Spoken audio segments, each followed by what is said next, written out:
Un moment historique pour Saint-Hyacinthe. Après 50 ans, une nouvelle école primaire voit enfin le jour. Plus qu'un bâtiment, c'est une promesse pour l'avenir, un engagement envers nos jeunes et notre communauté.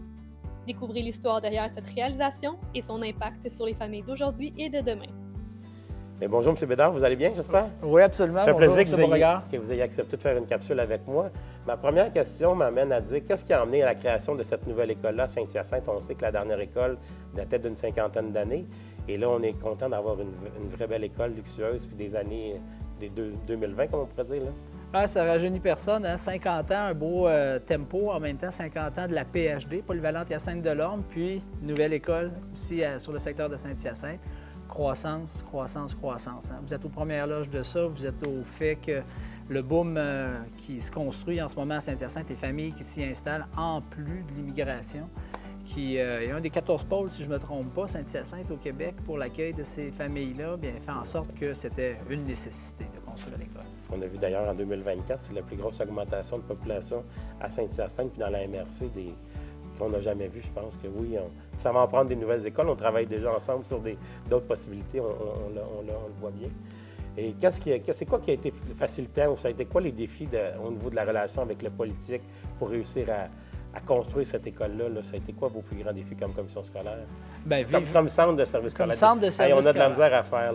Un jour, le passage va se faire, ouais. Mais peu importe. C'est une maison d'éducation, j'aime dire, un centre de service scolaire, commission scolaire, et puis les relations avec le ministère sont cruciales dans des autorisations comme celle-là, bien entendu, puis collaboration avec la Ville par la suite, avec le nouveau projet de loi qui est devenu une loi qui fait en sorte que les municipalités, qu'on aime ou pas, doivent céder ces terrains-là. Ça a été une belle collaboration. Pour celle-ci, je peux vous le dire. Là, bien entendu, il y a des écueils dans tout, mais quand on regarde ce que ça a donné ici pour la communauté, c'est spectaculaire. Puis on est dans une école qui est moderne, qu'on n'a jamais vraiment vue à Saint-Hyacinthe à comparer à ce qu'on voit ailleurs. Puis je sais qu'on va devoir aller ailleurs aussi dans les prochaines écoles probablement pour construire peut-être un petit peu plus en hauteur parce qu'on a des problématiques de terrain, de grandeur de terrain, de densification. Mais ici, cette école-là, qu'est-ce qu'elle a au niveau de l'innovation que les autres écoles n'avaient pas à l'époque? Écoutez, j'ai eu la chance, là, à travers mon parcours, de voir plusieurs nouvelles écoles là, et des agrandissements, mais celle-ci détonne sur l'ensemble que j'ai vu. Puis vivant, je me permets de saluer aussi nos architectes, là, puis les professionnels, puis notre service des ressources matérielles. Mais la vision qu'il y a eu pour cette école-là, qui est une école certifiée WELL, ce qui est la première au Canada qui a été certifiée, qui est axée sur l'air, l'environnement, l'eau, bien entendu, puis les saines habitudes de vie, luminosité.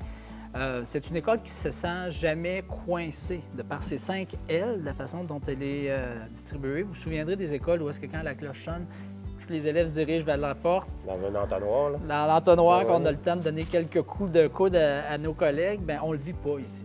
Il n'y a pas aussi le chauffage, la climatisation qui est spéciale? Absolument. Géothermie, bien sûr, là, qui fait en sorte que la qualité de l'air, vous savez qu'on parle beaucoup de qualité de l'air dans nos écoles, là, mais c'est précurseur, ça, de cette ingénierie-là qu'on appelle certification WELL. La fenestration aussi qui est vraiment intéressante. Là.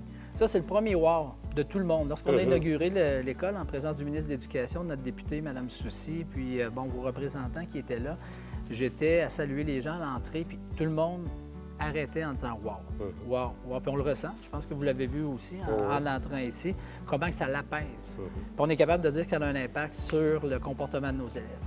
C'est quoi la plus grande fierté du centre de service scolaire d'avoir construit cette école-là? Là? Pour vous, c'est quoi le leg que ça va donner au fil du temps dans l'avenir? Bien, la fierté, je dirais que ça fait office, j'espère, de prochaine. On a plusieurs projets qu'on souhaite avoir autorisation de Québec, puis avec un partenariat avec la Ville pour de l'association de terrain, à être capable de construire quelque chose comme ça. Parce que construire quelque chose comme ça, c'est ambitieux et on espère qu'on va être capable de reproduire ce modèle-là pour la communauté, pour les jeunes, pour les citoyens, parce que c'est un modèle qui a un impact sur la réussite, ça, j'en suis certain.